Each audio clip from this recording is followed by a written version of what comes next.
So it's been over a year since the WME-IMG deal. How's life changed for you since that deal? You know, what do you miss the most about the previous regime, and what do you like the most about the new regime? Well, obviously, what I miss the most is Lorenzo. You know, he and I work together every day, and it was awesome. He's my best friend. But Ari's been fantastic too. Ari and I work really well together. So, you know, other than the whole Lorenzo thing, I haven't really skipped a beat. Is this like the biggest purchase that they've made in terms of WME-IMG? Like, this is a pretty big egg in their basket, correct? Definitely. I don't know if this is the biggest, but it's a big, and it's very important to them. So the dust has barely settled from UFC 216 with Ferguson beating Kevin Lee. He's now the interim champion. Are you guys working around the clock to make Conor versus Ferguson happen for UFC 219? It's the fight that I want, yeah. I wouldn't say we've worked around the clock since the fight's out. I've been on the road. Well, you only have to deal with one agent in this case, I guess, right? Well, yeah, I mean, I don't deal with that. I deal with Conor. I talk to Conor. So right after the fight, I jumped on a plane, went to London, Germany, New York. Now I'm in Toronto. Then I go to Montreal. Then I get home. And when I get home, I'll start working on it. Conor hasn't said a word about Ferguson. Why the radio silence, do you think?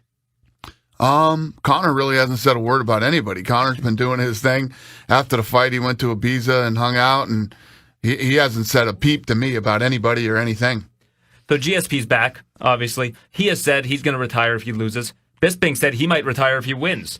So with that in mind, do you ever cheer for a certain outcome knowing that if GSP wins, he's going to fight again and Bisping's probably going to fight again, and it gives you more of a license to print money? No,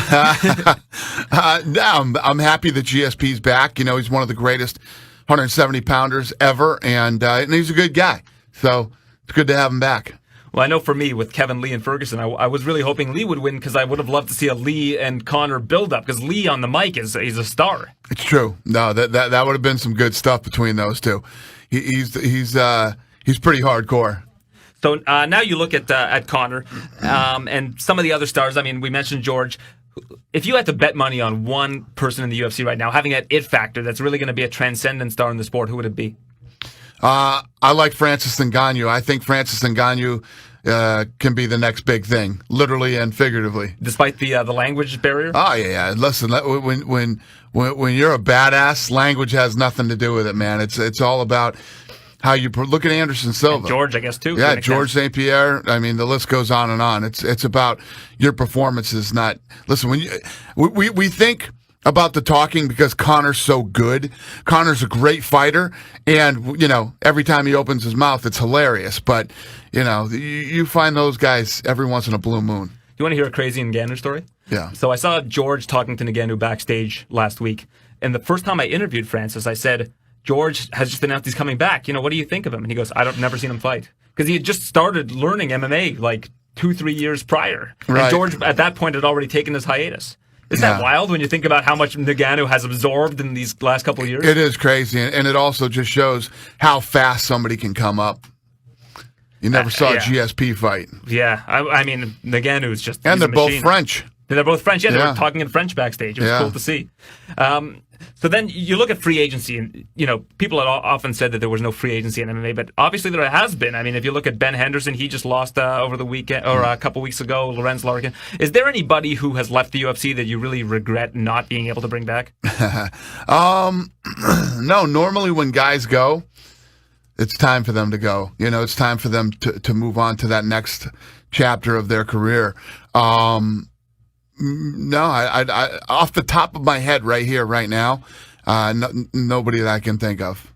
Yesterday, Rafael Dos Anjos said he thought his fight with Robbie Lawler should be an interim title fight. Given the amount of times that Woodley's defended the belt, is that one of the more crazy things you've heard in a while? Yeah, he let me know it. Believe me, he was texting me the last couple of days. But what's the difference between an interim title and a promise that they're going to get the next shot? Is there just more monetary? An interim title fight is when, you know, a division gets clogged up, and I don't like. I feel like guys like Tony Ferguson. You know, Tony came, he was ready to fight, and you know, it was for an interim title, and Khabib couldn't make weight. You know, and then essentially couldn't fight.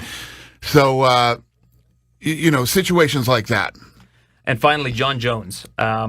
Obviously, he might get a 2 to 4 year suspension. We don't know what's going to happen with him. I don't really want to speculate on that. But if he does get a long-term suspension, is it the most wasted talent you've possibly ever seen in sports? Ever. In all of sports. Yeah. The guy is so talented and gifted.